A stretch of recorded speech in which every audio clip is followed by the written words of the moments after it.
Welcome back to class. I thought it's important that we familiarize ourselves with euphemism. It's one of the figures of speech that is very, very important. That's because it tends to help us to convey unpleasant events or things in pleasant ways. I gave a very simple definition. I said it is saying the truth, only nicer. You say the thing that is, of course, obviously true, but you say it in a nice way. Alright, let's start with this, and we have correctional facility. And I'm actually very much interested in this because I intend to unravel something here that correctional facility is used. For instance, I can't just tell you that my dad came back from the prison yesterday. It is embarrassing. So it is likely I will say my dad went to the correctional facility. So when you hear correctional, if you are not quite familiar with what it means, you think, okay, your dad went for something else entirely. So correctional facility is the euphemism for prison, or what you can call jail. Now I said I'm interested in this because the word jail has another word that is quite the same, and it is written jail. Now this is not gold, this is gold. Pardon me. This is gold. You know gold? This is gold. But this is jail. It has the same pronunciation with this, and as a matter of fact, it actually means the same thing. It is another way of writing this.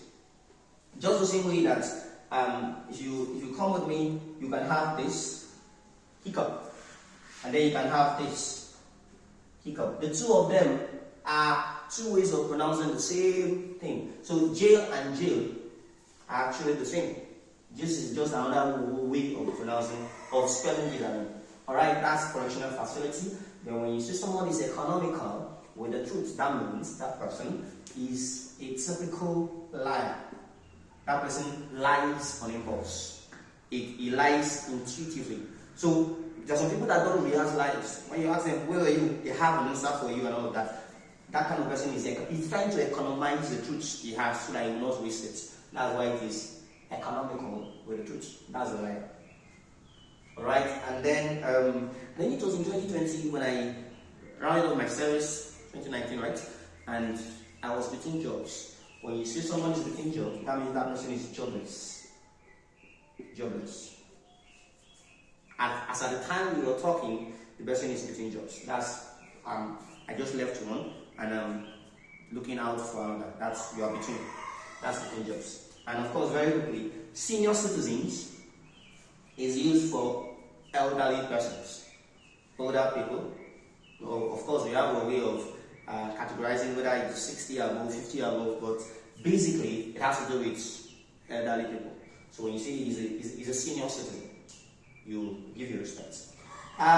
This particular example, spend a penny. I've asked a lot of people yesterday in my class.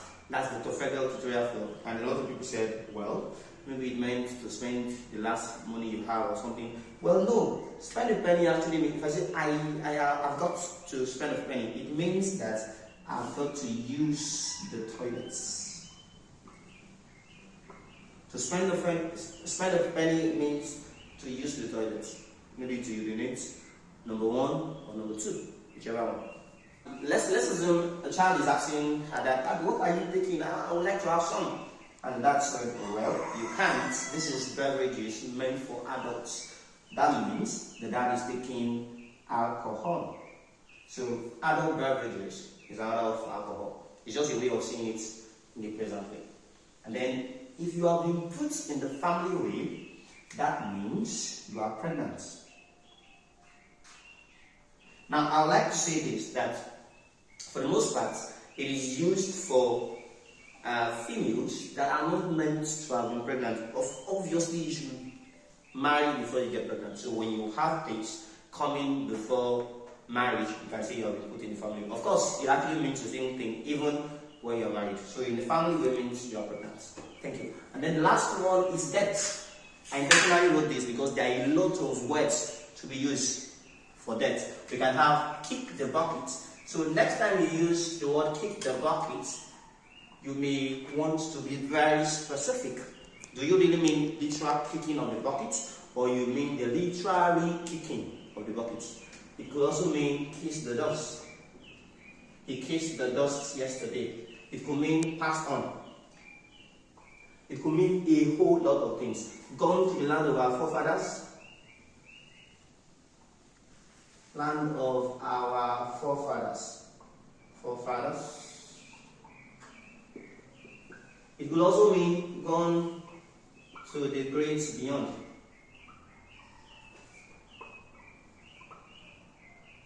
It could mean a whole lot of things.